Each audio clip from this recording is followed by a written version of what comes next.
શ્રી વલ્લભના લાડીલા વૈષ્ણવોને મારા જય શ્રી કૃષ્ણ. હું નાતુરી આપ સર્વે વૈષ્ણવોનું યોગીની એકાદશીના અલૌકિક સત્સંગમાં હાર્દિક સ્વાગત કરું છું. આજે આપણે યોગીની એકાદશીનો પુષ્ટિભાવ અને મર્યાદા ભાવ બંને જાણીશું અને સાથે સાથે આપણા શ્રીનાથજીને વાલી એવી ગાયોનો મહિમા સાંભળીશું. અને તે વચનામૃતનું સંકલન આપણે કિશોરચંદ્ર બાવાશ્રીએ લખેલા સર્વહિતકારિણી ગૌ માતામાંથી લેવાના છીએ. બોલો શ્રી વલ્લભાધીશ કી જય. જેઠવદ 11 યોગીની એકાદશી. યોગીની એકાદશી કે જે જેઠવદમાં આવે છે તેનું મહાત્મ્ય બ્રહ્મ વૈવર્ત પુરાણમાં ભગવાન શ્રી કૃષ્ણ અને મહારાજ યુધિષ્ઠિર વચ્ચેની વાતચીતમાં વર્ણવવામાં આવ્યું છે. યુધિષ્ઠિરે કહ્યું, હે મધુસૂદન, જેઠ માસમાં આવતી નિર્જળા એકાદશીનું મહાત્મ્ય તો તમારી પાસેથી સાંભળ્યું. હવે કૃપા કરીને જેઠવદમાં આવતી એકાદશીનું નામ અને મહાત્મ્યની કથા કહો. શ્રી કૃષ્ણે જવાબ આપ્યો, હે રાજન, હવે હું તને જેઠવદમાં આવતી એકાદશીનું મહાત્મ્ય સમજાવું છું. તે ધ્યાનપૂર્વક સાંભળ. આ એકાદશીનું નામ યોગીની એકાદશી છે અને તે બધા પાપોનો નાશ કરનારી અને આ ભવસાગરમાંથી મોક્ષ આપનારી છે. હે રાજન, હવે આ સત્યના પ્રમાણ માટે હું તને પુરાણની એક કથા સંભળાવું છું. અલકાપુરી નામની નગરીમાં કુબેર નામે રાજા હતો. શ્રીનાથજી, આ રાજા ભગવાન શંકરની પૂજામાં હંમેશા મગ્ન રહેતો હતો. આ રાજાને હેમ નામનો માળી હતો. તેની સ્ત્રીનું નામ વિશાલાક્ષી હતું. વિશાલાક્ષી ખૂબ જ સ્વરૂપવાન હતી અને હેમ તેનાથી ખૂબ જ આકર્ષિત હતો. હેમ રોજ માનસરોવર તળાવમાંથી યક્ષના રાજા કુબેરને ભગવાન શંકરની પૂજા માટે ફૂલો લાવતો હતો. એક દિવસ તે માનસરોવરથી ફૂલ લાવી રાજાને ત્યાં જવાને બદલે પોતાની પત્ની પાસે ક્રીડા કરવા ઘરે જ રહ્યો. હે રાજા, આને લઈને યક્ષરાજ કુબેર તે દિવસે પૂજા માટે ફૂલ મેળવી શક્યો નહીં. કુબેર 6 કલાક ફૂલ માટે રાહ જોઈ. ફૂલ વગર તે શિવની પૂજા કરી શક્યો નહીં.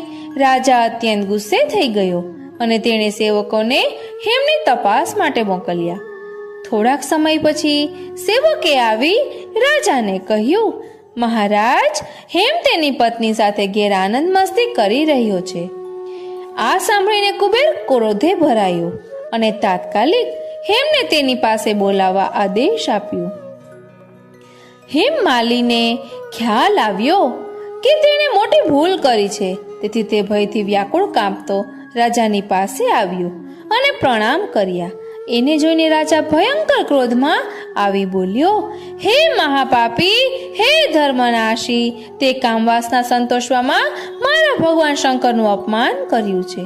હું તને શ્રાપ આપું છું કે તું મૃત્યુલોકમાં સ્ત્રીથી અલગ જીવન વ્યતીત કરીશ અને કુષ્ઠ રોગી થઈશ. તું અહીંયાથી મારી આગળથી દૂર જા. કુબેરથી શ્રાપિત થઈ હેમ માલી તરત જ પૃથ્વીલોક પર આવ્યો. તેને કુષ્ઠ રોગ થયો અને અત્યંત કષ્ટપૂર્ણ જીવન જીવવા લાગ્યો. આવી સ્થિતિમાં તે માનસિક રીતે વ્યથિત થઈ ભૂખ્યો તરસ્યો ગાઢ જંગલમાં ગયો. તે જંગલમાં રાત દિવસ ભૂખ્યો તરસ્યો ભટકવા લાગ્યો. દિવસ દરમિયાન તેને કાંઈ ગોઠતું નહીં અને રાત્રે સૂઈ શકતો નહીં. ઉનાળા અને શિયાળામાં તેને ઘણી કઠિનાઈઓ વેઠવી પડી. પરંતુ આ સ્થિતિમાં પણ શંકરની પૂજામાં તેણે કરેલી નિષ્ઠાપૂર્વકની સેવાને લઈને તેની યાદદાસ્ત આવી જ હતી. અત્યંત કષ્ટદાયક સ્થિતિમાં તેને સ્મરણ હતું કે ભલે તે પાપી પ્રવૃત્તિઓમાં રચ્યો પચ્યો રહેતો, પરંતુ તેનું હૃદય નિર્મળ અને પવિત્ર હતું. આ રીતે જંગલમાં ભટકતો ભટકતો તે હિમાલય પર્વત પર આવ્યો અને સદનસીબે તેને માર્કંડેય મુનિનો સાક્ષાત્કાર થયો. હેમમાલીએ પાપથી શોભિત થઈ દૂર ઊભા રહી મુનિને આદરપૂર્વક પ્રણામ કર્યા. જ્યારે માર્કંડેય મુનિએ તેને અત્યંત પીડિત અવસ્થામાં જોયો ત્યારે તેના પર દયા આવી અને મુનિએ તેને અત્યંત પીડિત અવસ્થામાં જોયો ત્યારે તેના પર દયા આવી અને તેને પોતાની નજીક બોલાવી કહ્યું કે તે એવી કઈ પાપી પ્રવૃત્તિઓ કરી કે તારી આવી કષ્ટદાયી સ્થિતિ અને આ ભયંકર રોગ થયો. મુનિના પ્રેમપૂર્વક વચનો સાંભળી હેમમાલીએ જવાબ આપ્યો, હું યક્ષરાજ કુબેરનો માળી છું. મારું નામ હેમમાલી છે. હું નિયમિત રીતે રોજ માનસરોવર તળાવમાંથી ફૂલ એકત્ર કરી મારા માલિક કુબેરને શંકરની પૂજા માટે લાવી આપતો હતો. એક દિવસ મારી પત્ની સાથે આનંદ મસ્તી કરવામાં ફૂલ આપવામાં મારાથી મોડું થયું. તેથી કુબેરે ગુસ્સામાં આવી મને આ શ્રાપ આપ્યો. પરિણામે હું કુષ્ઠરોગનો ભોગ બની મારી પત્નીથી વિરહિત થઈ કષ્ટદાયી યાતના ભોગવી રહ્યો છું. હું કલ્પના કરી શકતો નથી કે કેવી રીતે આ કમનસીબ આત્માને આપના જેવા મહામુનિના દર્શન થયા. મેં સાંભળ્યું છે કે સંત મહાત્માઓ પતિત લોકોના દુઃખ દૂર કરી પતિતોનું કલ્યાણ કરતા હોય છે. હે મહામુનિ, આ પતિત આત્મા તેની મુક્તિ માટે આજે આપના શરણમાં આવ્યો છે. કૃપા કરીને મને મુક્તિ આપો. માર્કંડેય મુનિને તેના પર દયા આવી અને તેને કહ્યું, હે માળી, તને એક અત્યંત પવિત્ર અને ફળદાયી વ્રત કહું છું.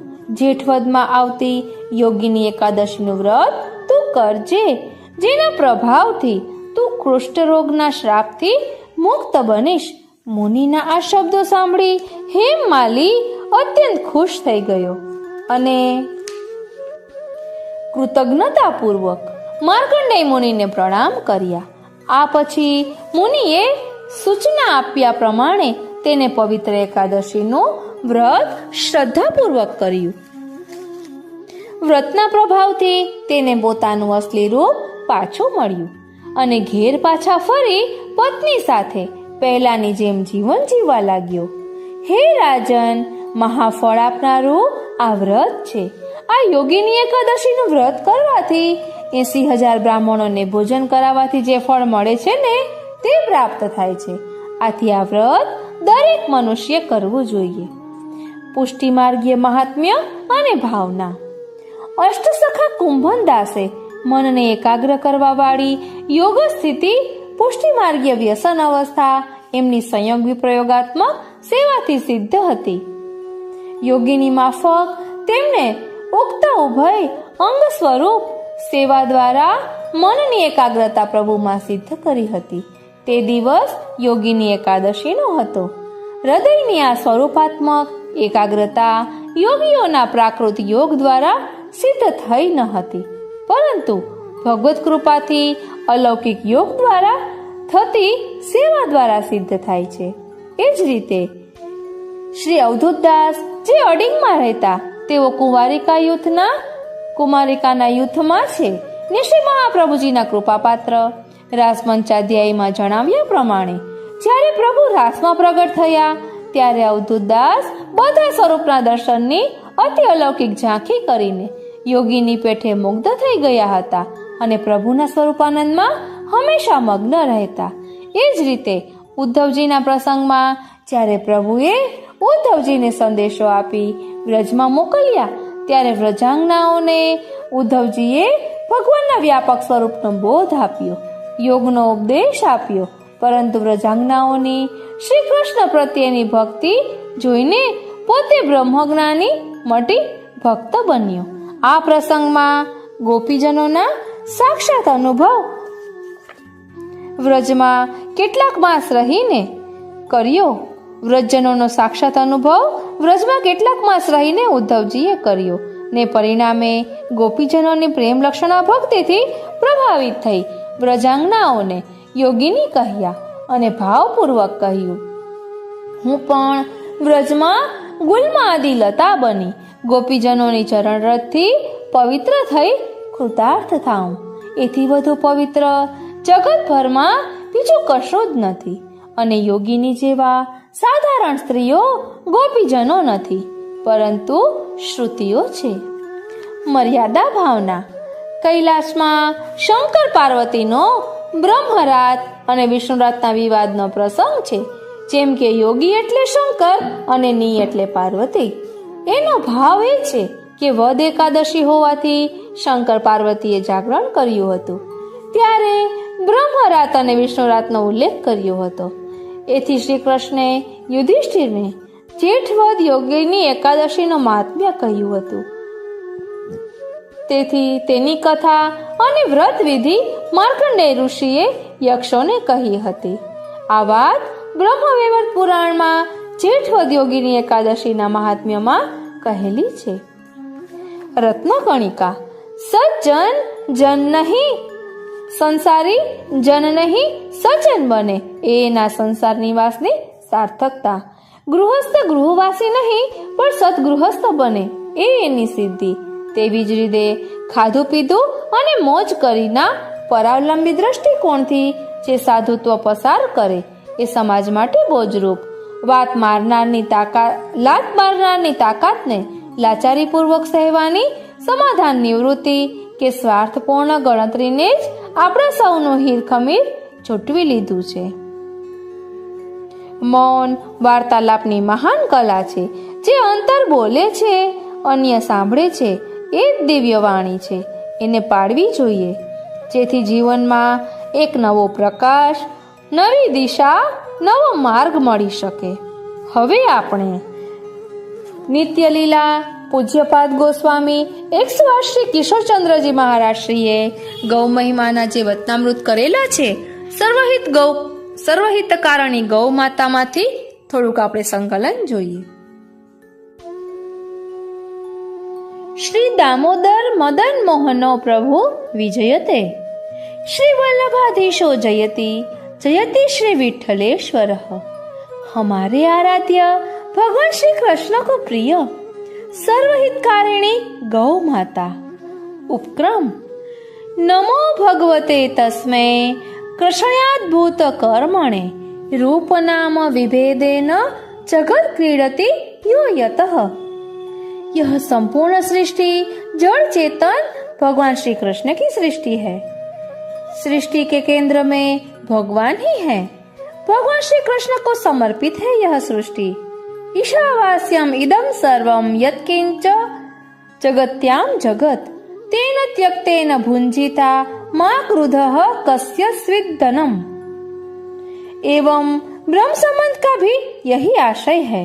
भगवान श्री कृष्ण को समर्पित जीवन ही जीवन सार्थकता है, और यह तभी संभव है जब हम स्वे स्वे कर्मण्य विरतः संसिद्धिं लभते नरः।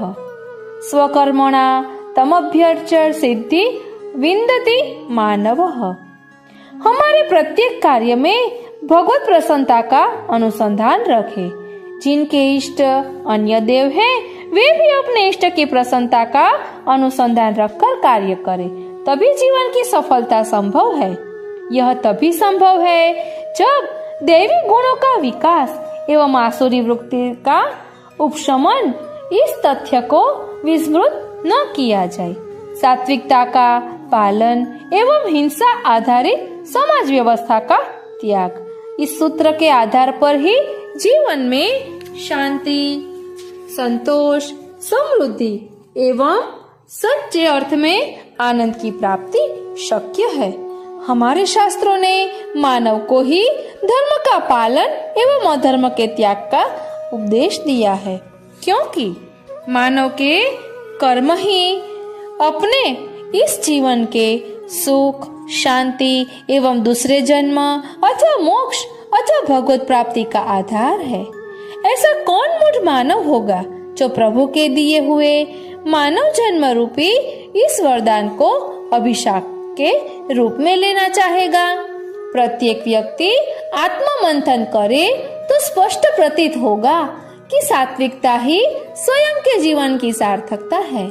हिंसा उसके लिए कभी धर्म नहीं हो सकती।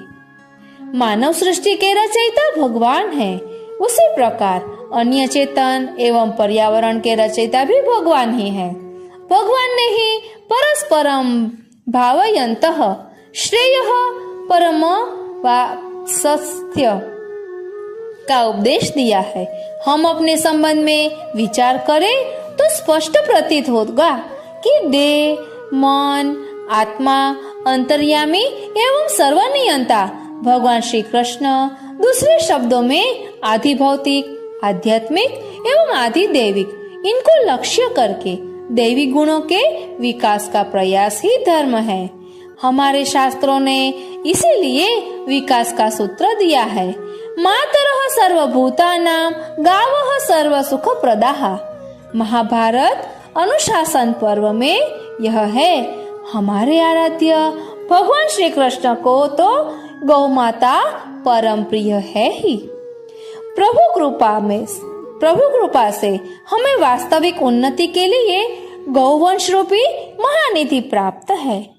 एक क्षण के भी विलंब के बिना सच्चे अर्थ में गौ संवर्धन, गोपालन, गौ रक्षा के आदर्श को प्रस्थापित करने के लिए राष्ट्र का प्रत्येक प्रवृत्त व्यक्ति अग्रसर हो। हम पुष्टि मार्ग अनुयायी तो हमारे आराध्य भगवान श्री कृष्ण की प्रसन्नता प्राप्त अर्थ निष्ठा पूर्वक गौ सेवा अर्थ तत्पर हो ही। एतदर्थ हमारे आराध्य भगवान श्री कृष्ण को प्रिय सर्वहितकारिणी गौ माता यह प्रयास है। કિશોરચંદ્ર બાવાશ્રીએ ઘણી બધી ગૌશાળાઓ છે જૂનાગઢ પાસે અને બીજા ગામોમાં પણ।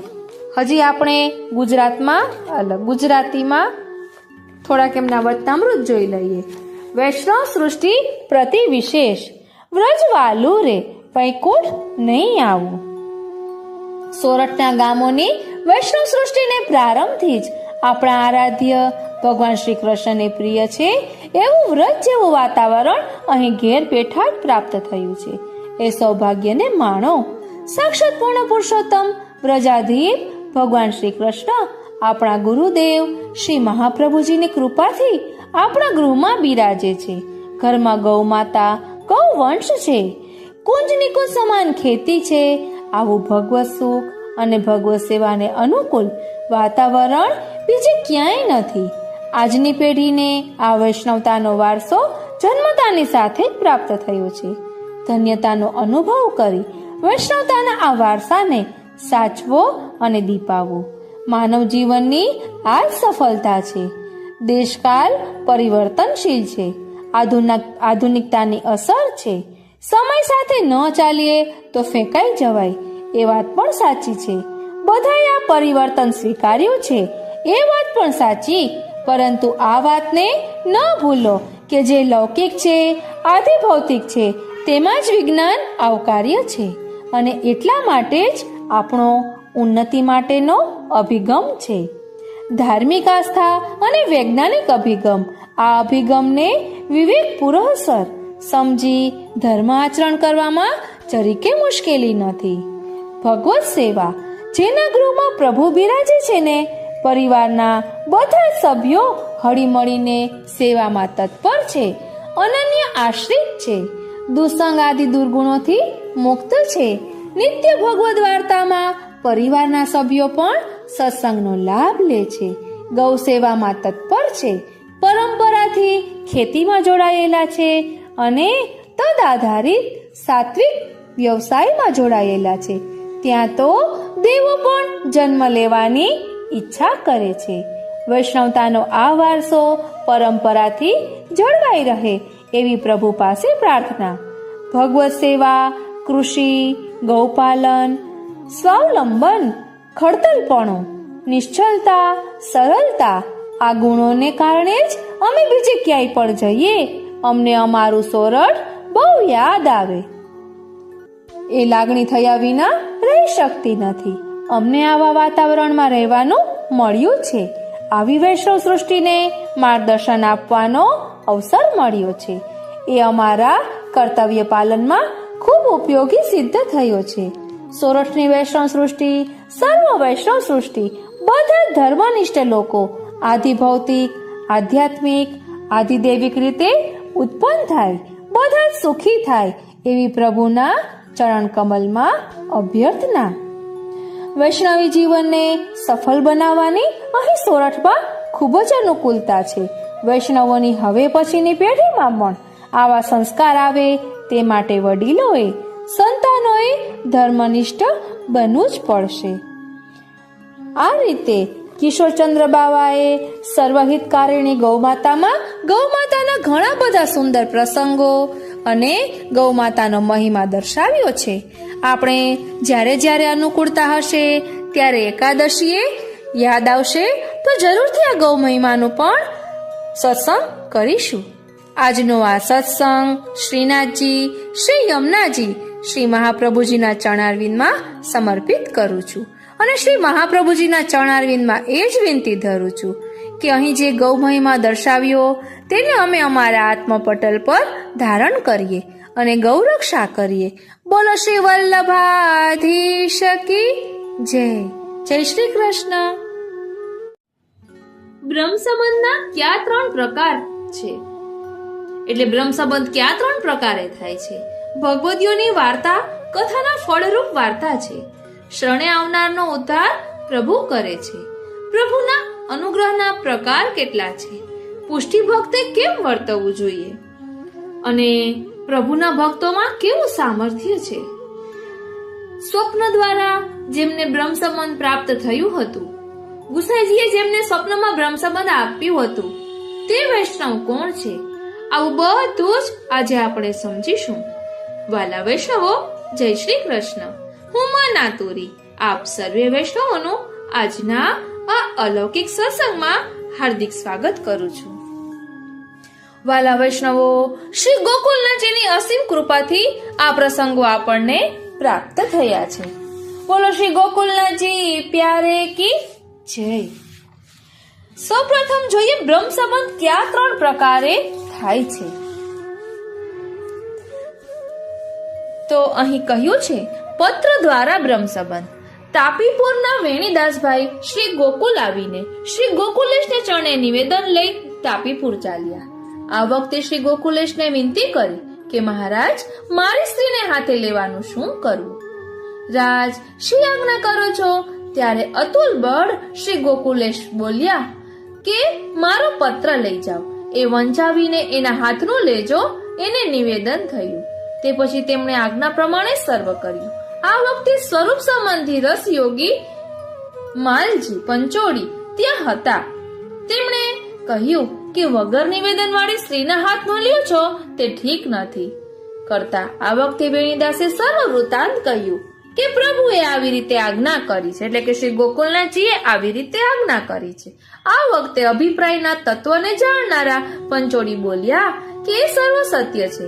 આ બધું પ્રભુજીએ સ્વરૂપ વડે તમારા સુખને માટે કર્યું છે, પણ જે શુભમુખ આજ્ઞા કરી છે તે પ્રભુ દેખાડે છે કે આજ્ઞાએ યોગ્યતા થઈ છે. વિવેચન બ્રહ્મ સંબંધ 3 રીતે થાય. સ્વપ્ન દ્વારા, શ્રી વલ્લભકુલ દ્વારા, શ્રી વલ્લભકુળના પત્ર દ્વારા. તેમાં જ્યારે જલ્દી સગવડ ન થાય તેમ હોય તો પત્ર દ્વારા બ્રહ્મ સંબંધ પણ થાય છે અને તે આજ્ઞાને બળે કે કૃપાને બળે થાય છે. મંત્ર જંત્ર કોઈ કારણસર કોઈ પરદેશ હોય તેને તમાલ પત્રમાં કે એવામાં લખી મોકલે છે કે તેનાથી પણ કાર્ય સિદ્ધ થાય છે. શ્રી ગોકુલેશના પત્રથી અને આજ્ઞાથી બ્રહ્મ સંબંધ થયા એમાં નવાઈ નથી. પણ પહેલા અસ્પૃશ્ય કામોને દ્રષ્ટિ દ્વારા પણ બ્રહ્મ સંબંધ આપતા, અસ્પૃશ્ય કોમોને દ્રષ્ટિ દ્વારા પણ બ્રહ્મ સંબંધ આપતા કે જેથી શાસ્ત્રની મર્યાદાઓ પણ પડાય ને પ્રભુનો સંબંધ લીધા પછી પ્રત્યક્ષ પધારે ત્યારે પ્રત્યક્ષ બ્રહ્મ સંબંધ પણ લેવાય છે. સ્વપ્ન દ્વારા બ્રહ્મ સંબંધ શ્રેષ્ઠત્વ તો પોતે શ્રીમુખે કહે છે. તેની પાછળ પ્રસંગો છે. આ પ્રસંગ પરથી પણ એ સમજવા જેવું છે કે જેને બ્રહ્મ સંબંધ ન હોય તેના હાથની કોઈ ચીજ વૈષ્ણવથી લેવાય નહીં. વાલા વૈષ્ણવો, ભગવદીઓની વાર્તા કથાના ફળરૂપ છે એવું શા માટે કહ્યું હશે?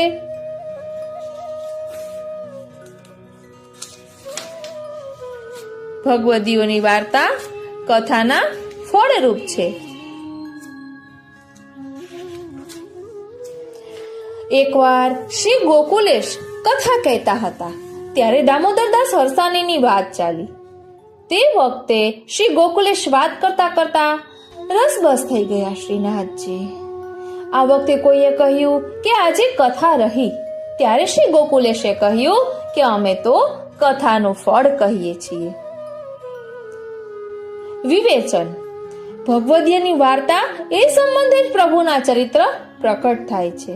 એટલે ભગવદીયની વાર્તાના સંબંધે જ પ્રભુના ચરિત્ર પ્રકટ થાય છે. શ્રી મહાપ્રભુજીના સ્વરૂપનું જ્ઞાન એ સ્વરૂપમાં આસક્તિ એ પુષ્ટિ ભક્તને ખાસ પડે છે. દામોદરદાસ હરસાણીજીની વાર્તા કરતા એ મહાનુભાવી શ્રી મહાપ્રભુજીમાં તલ્લીન હોવાથી વાર્તા કહેનાર પણ તલ્લીન થાય અને શ્રોતા પણ શ્રી મહાપ્રભુજીમાં તલ્લીન થાય. આ જ ફળ છે. શ્રી મહાપ્રભુજી આનંદ પરમાનંદ સ્વરૂપ હોવાથી તેમાં તલ્લીન થનાર આનંદ પરમાનંદમાં ડૂબી જાય. તો એ વાર્તા ફળરૂપ ખરી જ. જેને દામોદરદાસ હરસાણી અને શ્રી મહાપ્રભુજીના પરસ્પર પ્રેમની ખબર નથી તેમને તો દામોદરદાસજીની વાત સાંભળવા છતાં વાર્તા રહી એમ લાગ્યું. આ વખતે શ્રી ગોકુલેશ નિશ્વાસ નાખીને કહે છે કે આવા મહાનુભાવીની ફળરૂપ વાર્તા કહી છતાં સ્વાદ ન આવ્યો ને વાર્તા રહી એમ કહે છે. ફળ આપવા છતાં ખાતા કે ચાખતા નથી આવડતું માટે પોતાને ખેદ થયો. બીજી રીતે કહીએ તો ભગવદીઓની વાર્તા સાંભળી તે પ્રમાણે આચરણ કરવાથી જીવન ફરી જાય છે, દિવ્ય બની જાય છે. માટે ભગવદીઓની વાર્તા ફળરૂપ છે. જેમ ફળ ખાવાથી જીવન પોષાય છે તેમ ભગવદીઓની વાર્તાઓ પણ ફળ સ્વરૂપ હોવાથી તે જીવનની પોષક છે. મોટાઓના ચરિત્રો સાંભળીને પણ ભક્તિ એટલે પ્રભુ પરના પ્રેમના પોષણ થાય છે. માટે તે વાર્તાઓ ફળરૂપ છે. 252-84 ની વાર્તાઓ આથી શ્રી ગોકુલેશે પ્રકટ કરી છે. એક દિવસ કહ્યું કે ચંદાબાઈ જોધપુરના માલદેવની હતી. એટલે આ ચંદાબાઈ એ છે કે જેને શ્રી ગુસાઈજીએ સ્વપ્ન દ્વારા બ્રહ્મ સંબંધ કરાવ્યું છે. આપણે જોઈએ આમાં શું આવે છે. ચંદાબાઈ પ્રભુમાં આસક્ત હતી તેથી માલદેવને તે ન ગમ્યું અને તેણે એકવાર અહીં સંબંધી નિંદિત વચન કહ્યું. આથી ઝરૂખામાંથી નીચે પડી ગઈ. આ વાત મારે કાને આવી. હવે ભગવદ ઈચ્છા એવી કે ચંદાબાઈએ મોટો લેંઘો પહેર્યો હતો એટલે ચણિયા ટાઈપ. આથી વાયરો તેમાં ભરાયો એટલે પવન તેમાં ભરાયો. આથી જેમ પક્ષી ઉડે તેમ ઉડી એટલે ચોટ લાગી નહીં. આ વખતે સહેલીઓ દોડી આવી ઉઠાવીને ઘરમાં લઈ ગઈ. ત્યાર પછી કદી તેના ધણીને તેના પર મોહ ન થયો. ત્યારે કોઈએ કહ્યું કે ભરથાર સાથે ટેક રહી ભલી. આ વખતે શ્રીમુખે કહ્યું કે તે રાણા ઉદયસિંહની બળેની બેટી હતી. તે એકેય વાર જહાંગીર બાદશાહના હાથમાં ન આવે. એક વખતે તે મથુરાજીમાં હતી ત્યારે તેને કોઈએ કહ્યું કે રાણા ઉદયસિંહની બેટી મથુરાજીમાં છે. આથી આ વખતે તેને જહાંગીર લઈ ગયો. અહીં તેનું તેજ જોઈને જહાંગીર થરથરી ગયો અને કહ્યું કે રાણીજી અમને મળતા નથી. ત્યારે ચંદાબાઈએ કહ્યું કે તેમાં અમે શું કરીએ, મને રાખવાથી શું તમને મળશે. આ સાંભળી પછી જહાંગીર 500 વીઘા જમીન અને 2 જોડી પાવડીઓ આપીને માનભેર વિદાય કરી અને મહેલમાં સર્વ કોઈને દેખાડી કે જુઓ આ રાણાજીની બેટી છે. રાણાજીની આ બેટી એવી તેજસ્વી હતી પછી તે પાવડી તો મને સમર્પી. તે શ્રી ઘનશ્યામજીના ભાગમાં ગઈ. આપણા ભંડાર પાસે છે. તે ઘર ચંદાબાઈનું છે અને બીજું એક ઘર મથુરામાં વિશ્રામ ઘાટમાં તેણે સમર્પ્યું. જશોદા ઘાટનું સ્થળ ચંદાબાઈએ સમરાવ્યું. વૃદ્ધ થઈ હતી પણ મોં પર તે જેવું કે શું કહીએ. વિવેચન. ચંદાબાઈ મહાન અન્ય શ્રી કૃષ્ણની ભક્ત હતી. શ્રી ગુસાઈજીના તેને બ્રહ્મ સંબંધ હતા. શ્રી ગુસાઈજીના સ્વરૂપનો તેને બરાબર અનુભવ હતો. તે પરણીને સાસરે ગઈ ત્યાં તેની ભક્તિમય જિંદગી જોઈને તેના ધણીને ગમ્યું નહીં. આથી તેને પ્રભુને ન કહેવાના વચન કહ્યા. તેથી ચંદાબાઈ મહેલને છેક ઊંચેથી મજલેથી ઝરૂખામાં પ્રાણ તજવા માટે કૂદી પડી. પ્રભુની નિંદા સહન થઈ શકી નહીં તેથી આમ કર્યું. તેના લેંઘામાં પવન ભરાઈ ગયો. પ્રભુએ તેવી સ્થિતિ કરી મૂકી જેથી પંખી જેમ ઊંચેથી નીચે ઉતરે તેમ ધીમે ધીમે નીચે ઉતરીને લગારી જા ન થઈ. પછી દાસીઓ દોડી આવીને એ સ્થિતિ જોઈને નવાઈ પામી. તેની સાથે ઉદયપુરથી સવાર આવેલા તેમણે ચંદાબાઈનો પક્ષ કરી તોફાન કરવાનો વિચાર કર્યો પણ ચંદાબાઈએ સ્પષ્ટ ના પાડી. આખરે ગામ બહાર બગીચામાં એકલી રહીને ત્યાં પણ ન ફાવવાથી આખરે વ્રજમાં જઈને રહી. ત્યાં રહી પ્રેમપૂર્વક પ્રભુની સેવા કરવા લાગી. હવે જહાંગીર બાદશાહને ઉદયપુરના રાણાઓ તાબે નહોતા થતા. કોઈએ રાણીની બેટી ચંદાબાઈને કબજે લઈ રાણાને નમાવવાની કળ બતાવી. આથી મોગલ ફોજે ચંદાબાઈને રહેવાનું મકાન ઘેરી લીધું. આ વખતે અંગરક્ષકોએ મોગલ ફોજ સાથે લડવાની ઈચ્છા બતાવી, પણ ચંદાબાઈ જેવી વીર અને ભક્તિમાન ક્ષત્રાણી આવી આસુરી લડાઈથી વિરુદ્ધ હતી. તેણે લડવાની સ્પષ્ટ ના પાડી ને એકલી થોડા શાંત રક્ષકો લઈને પ્રભુનું સ્મરણ કરતી કરતી જહાંગીર પાસે ગઈ. જહાંગીર તેનું તેજ જોઈ એકદમ નમી પડ્યો અને તેમને પાસે બોલાવવાનું કારણ જણાવ્યું. આ વખતે ચંદાબાઈએ કહ્યું કે તારા સામર્થ્યને શરમ નથી આવતી કે આમ એક અબળાને પજવીને તું રાણાને વશ કરવાની ઈચ્છા કરે છે. તેનો આવો મર્દાનગી ભરેલો પણ અમી ભર્યો જવાબ સાંભળી જહાંગીર શર્મિંદો બની ગયો. તે ઉલટો નજરાણું અને જાગીર આપી રાજી થયો. ચંદાબાઈ એક મહાન ભક્તિમતી, તેજસ્વી અને શૂરી શ્રી ગુસાઈજીની સેવક હતી. આ પ્રસંગ તેના સંબંધનો છે. પછી છે શ્રી ગોકુલેશની ભક્તોની પ્રશંસા. એટલે એકવાર લુણાવાડાના રાજા વનવીરજીની બેટી ચંપાજી, તે જોધપુરના રાજા સુરસેન રાઠોડની સ્ત્રી, તેમણે શ્રી ગોકુલેશનો વાગો પોતે હાથ ચૂંટીને એક બંટામાં મૂકીને તેમાં અનેક સુગંધી દ્રવ્ય મૂકી ભેટ મોકલ્યો. શ્રી ગોકુલ મોકલ્યો. હવે જ્યારે ઉથાપને ગાદી પર બેઠા ત્યારે સેવકે વિનંતી કરી. એટલે આ વખતે તેમનું નામ લઈને પોતે પ્રસન્ન થઈને વાગો બહાર કાઢ્યો. એટલે શ્રી હસ્તેથી વાસ આખા મંદિરમાં ફેલાઈ ગઈ. પછી વાગો શ્રી અંગે ધર્યો. તે સુંદર બેસતો આવ્યો. આ વખતે પોતે શ્રી મુખે કહ્યું કે આવો સુંદર રજપૂતાણી વિના બીજે ક્યાં ન હોય. એટલે વિવેચન, શ્રી મહાપ્રભુજી, શ્રી ગુસાઈજી અને શ્રી ગોકુલેશ અને શ્રી હરિરાયજીના સમય સુધી હિન્દના રજપૂત રાજાઓ વૈષ્ણવ હતા અને તેઓ પુષ્ટિ માર્ગના જ અનુયાયી હતા. આજે પણ ઉદયપુર, બિકાનેર, કૃષ્ણગઢ, ભરતપુર, રાજકોટ, જામનગર, લીંબડી, લખતર વગેરે સ્ટેટોના રાજાઓ વૈષ્ણવો છે ને તેઓ ચુસ્ત વૈષ્ણવો ગણાય છે. ઉપરના રાજાઓ તો ગુરુ ભક્તિમાં પણ શુરા છે. પહેલા તો રજપૂત કુટુંબોમાં સર્વ જ વૈષ્ણવ હતા. રાણીઓ તો પ્રભુને ખૂબ લાડ સેવામાં લડાવતી ને શ્રી વલ્લભકુળ પર પણ સર્વનો ખૂબ ભાવ હતો. લુણાવાડાના રાજાઓ શ્રી ગોકુલેશના ઘરના સેવક હતા અને આજે પણ તેઓ એ જ ઘરના અનુયાયી છે. શ્રી ગોકુલેશના વખતમાં લુણાવાડાની ગાદી પર વનવીરજી રાજા હતા. તેમની બેટી ચંપાવતીજી, તે જોધપુરના રાજાની સ્ત્રી પરમ ભગવતી હતી. તેમનો શ્રી ગોકુલેશ પર એટલો બધો પૂજ્ય ભાવ હતો કે શ્રી ગોકુલેશના શ્રી અંગ માટે પોતાને હાથે જરીનો વાગો તૈયાર કરીને મોકલ્યો હતો. તે પ્રેમપૂર્વક તૈયાર કરેલો એટલે બરાબર બેસતો આવ્યો. શ્રી ગોકુલેશ તેમની પ્રશંસા શ્રી મુખે કરતા.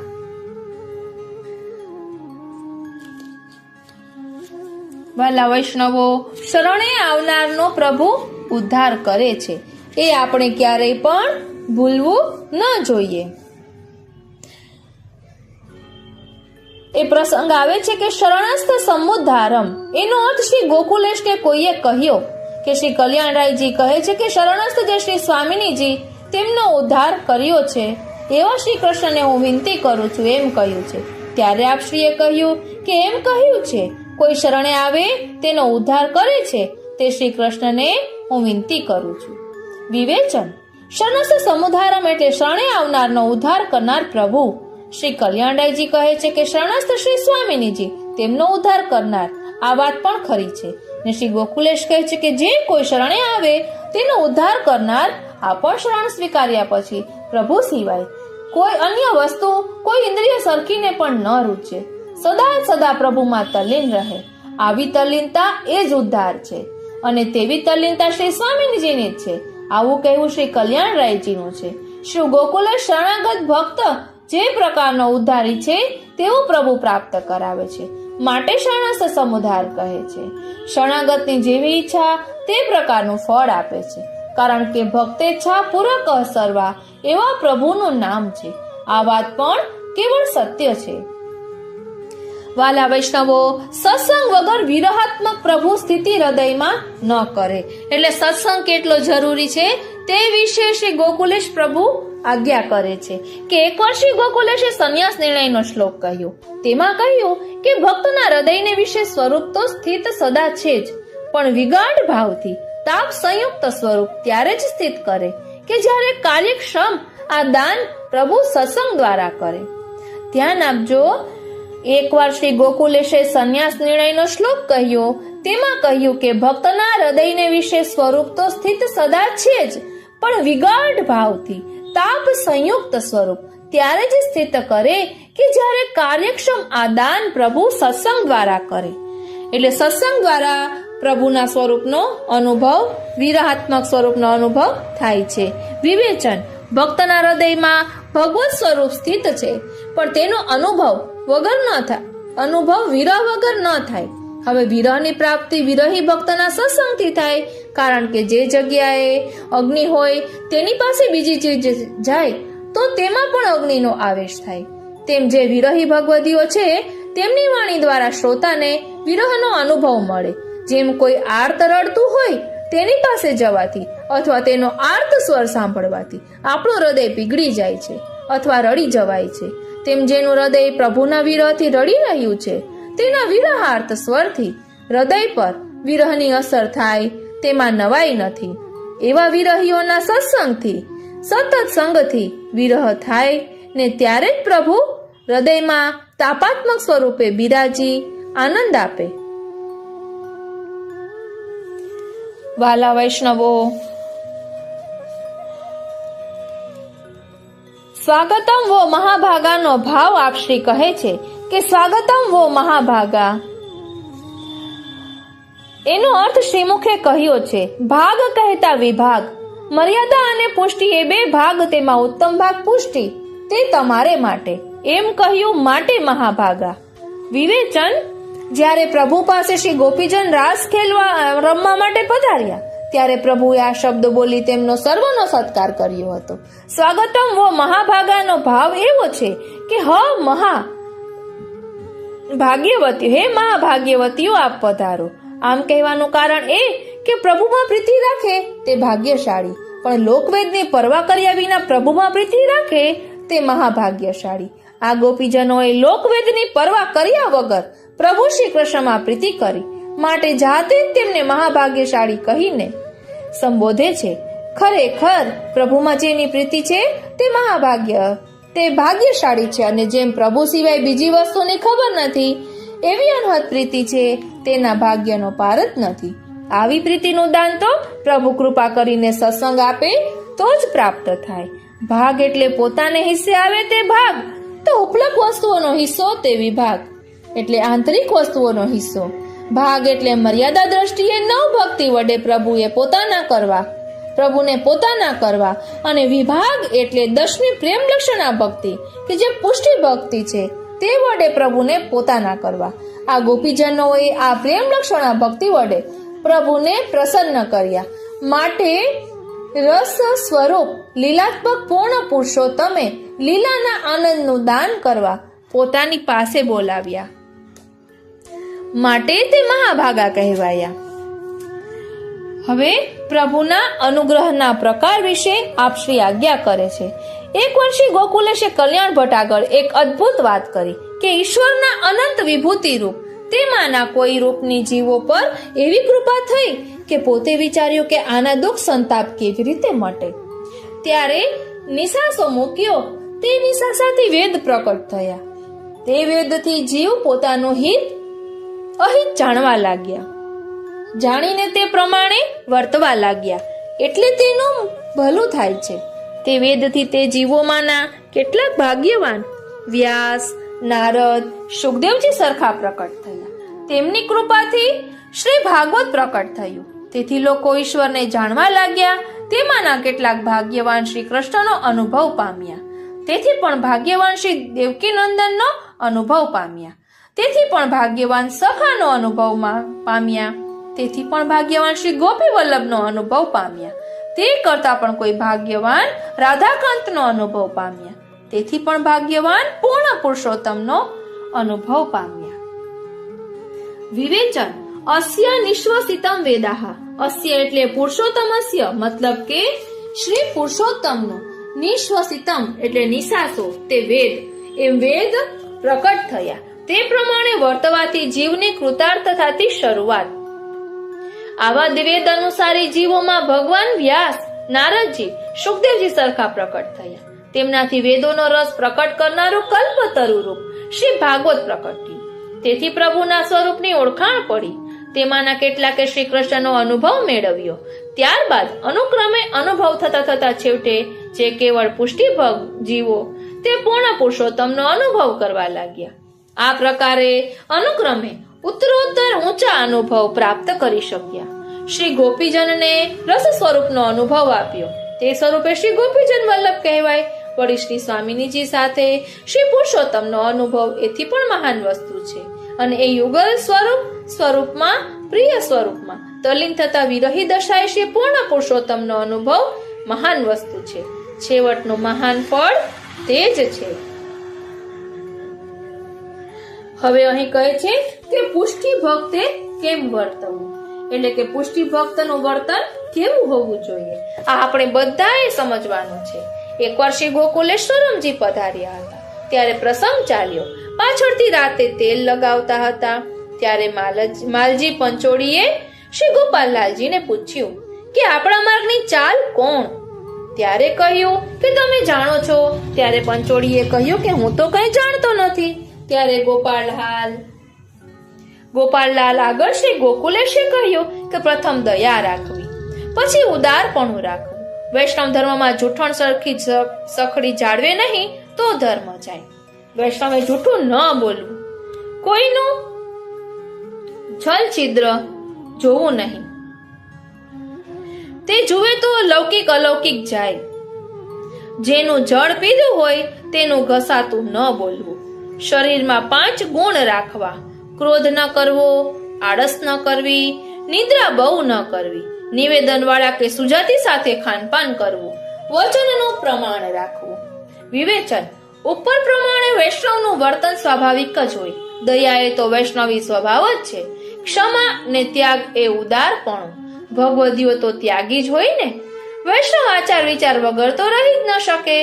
સર્વાત્મ ભાવ વાળો અથવા જગતને લીલા સ્વરૂપ માનતો ન હોવાથી કોઈના છલ છિદ્ર લીલા સ્વરૂપ માનતો હોવાથી કોઈના છલ છિદ્ર જુએ જ નહીં. ક્રોધ તો ચાંડાળ છે, તેને અડવાથી પણ છોવાઈ જવાય. માટે ક્રોધને કદી સ્થાન ન આપવું. આળસ અને નિદ્રા ભગવત ધર્મમાં બાધક છે. વળી જેની સાથે એકતા અથવા હૃદયશીલતા હોય ત્યાં જ ખાનપાન કરવા. બોલ્યા પ્રમાણે પાડવું. ઉપર પ્રમાણે વર્તન તો સાચા વૈષ્ણવને સ્વાભાવિક જ હોય. અહીં કહ્યું છે કે પ્રેમના ઉદ્ગારોને મર્યાદા નથી. ફળ પ્રકરણના 3 અધ્યાયમાં કહ્યું છે કે દિન પરીક્ષયે છે ને, દિન પરીક્ષયે નીલકોંતલે તેનો અર્થ કહ્યો કે દિનનો પરીક્ષય કહ્યો, એટલે કે દિવસનો નિષેધ કહ્યો છે. તેના પર ખેદ થાય છે, તેથી કહે છે કે તેનો ક્ષય થાય તો સારું. માટે કહ્યું કે દિન પરીક્ષય. આનો પોતે અર્થ કહ્યો. દિન પરીક્ષયને વિશે જેમ દિવસ અમને ન દેખાય તેમ તમારા દર્શન થતા નથી, માટે દર્શન આપો. વિવેચન પ્રભુ વ્રજ ભક્તોને ત્યાં રાત્રે પધારે છે અને દિવસે ગોચારણમાં પધારે છે. દિવસ ન હોય તો સદા રાત્રિ જ રહે, અને સદા રાત્રિ રહે તો પ્રભુનો કદી વિયોગ ન થાય. માટે ગોપીજન કહે છે કે એ દિવસ રૂપી દુશ્મનનો પરીક્ષય, એટલે તદ્દન ક્ષય થાય તો સારું. પ્રિયના સંયોગમાં વિઘ્ન નાખે તે શત્રુ છે. અહીં દિન એટલે દિવસ તો રોજ વિઘ્ન નાખે છે. માટે તે દિવસ રૂપી દુશ્મનનો ક્ષય થાય તો પ્રિયનો વિયોગ કદી જ ન સંભવે. પ્રેમની વાત અને તેની લહેર કઈ ઓર જ છે. ગોપીજનોને પ્રભુમાં સર્વાત્મ ભાવ છે. તે ભાવ આગળ આવી ગયો છે. આમ સર્વાત્મ ભાવ હોવાથી તેમાં લગાર વિઘ્ન કરનાર ભલે પછી તે મોટો દેવ હોય કે સિદ્ધિવાળો હોય પણ શત્રુ સમાન લાગે. તેમાં નવાઈ નથી. પ્રેમની સરિતા ઉલટી, પ્રેમની નદી ઉલટી જ વહન કરે છે. મર્યાદામાં જે વિધિ તે પ્રેમ માર્ગમાં કે પુષ્ટિ માર્ગમાં નિષેધ સમાન છે. દિવસ મર્યાદા છે ને રાત્રિ પુષ્ટિ છે. મર્યાદા પુષ્ટિના ઝીણા ભેદ સમજવા બહુ મુશ્કેલ છે. વળી દિવસ જેમ રાત્રે ન દેખાય તેમ તમે વ્રતચંદ્ર અમને અત્યારે દર્શન નથી આપતા, માટે દર્શન આપો. અમે એમ પણ કહે છે કે પ્રેમના ઉદ્ગારોને પ્રમાણ ન હોય પણ તે મહાન શક્તિશાળી વસ્તુ છે. પ્રેમીના વિરહના ઉદ્ગારો પ્રિયને પકડી લાવે છે. ગોપીજનોના ગોપી ગીતના વિરહગ્નિ ભર્યા ઉદ્ગારોએ પ્રભુ પ્રકટ થયા હતા. વાત દીવા જેવી સ્પષ્ટ છે.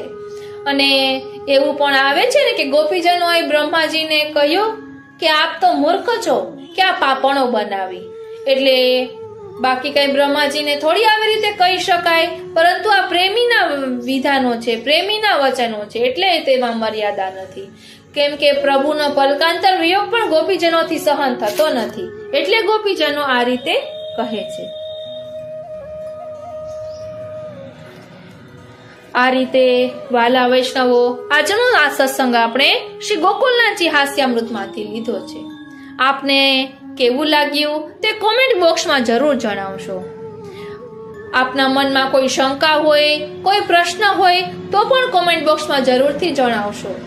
અમારી અલ્પમતીથી આપને અમે જરૂરથી જવાબ આપીશું. અને અમારાથી કંઈ ભૂલ થતી હોય તો તે પણ જણાવશો, કારણ કે આપ કહો તો અમને ખ્યાલ આવે. આજનો આ સત્સંગ શ્રીનાથજી, શ્રી યમુનાજી, શ્રી મહાપ્રભુજીના ચરણારવિંદમાં સમર્પિત કરું છું. જય શ્રી કૃષ્ણ.